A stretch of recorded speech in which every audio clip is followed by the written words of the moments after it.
Syederalun kerusakan jalan nasional di kilometer 80 sampai 81 akibat longsor dan tanah bergerak di kawasan Gampong Simpang Betong, Kecamatan Muara Tiga, Laweng Pidi pada Kamis 26 Januari 2023 semakin parah. Kondisi terkini yang terpantau serambinews.com, terjadi antrian kendaraan yang mengular panjang dari dua arah.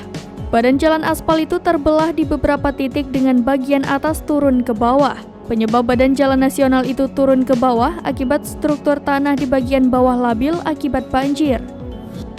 Semua personel Satlantas Polres Pidi dikerahkan ke lokasi jalan rusak di kilometer 81 guna mengurai kemacetan lalu lintas. Satu alat berat telah dikerahkan untuk memperbaiki jalan nasional itu.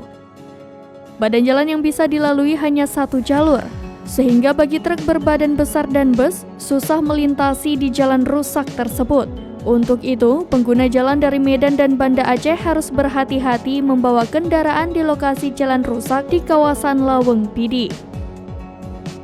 Sebelumnya, Dinas ESDM Aceh mengingatkan kepada pengendara motor pribadi, mobil penumpang umum, barang, dan kendaraan jenis lainnya yang melintas di kilometer 80-81 Sare Aceh Besar sampai Padang Tiji Pidi untuk lebih berhati-hati pada musim hujan.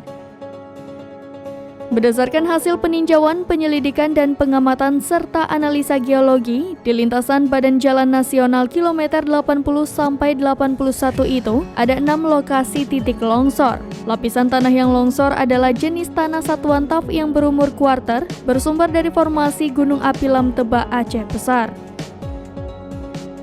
Peristiwa tanah longsor tersebut terjadi karena tingginya frekuensi hujan curah yang terjadi sejak Sabtu 22 Januari sampai Kamis 26 Januari yang membuat material di atas satuan tanah lempung itu menjadi lebih berat, sehingga beban tanah bertambah berat dan terjadi pergeseran atau gerakan tanah.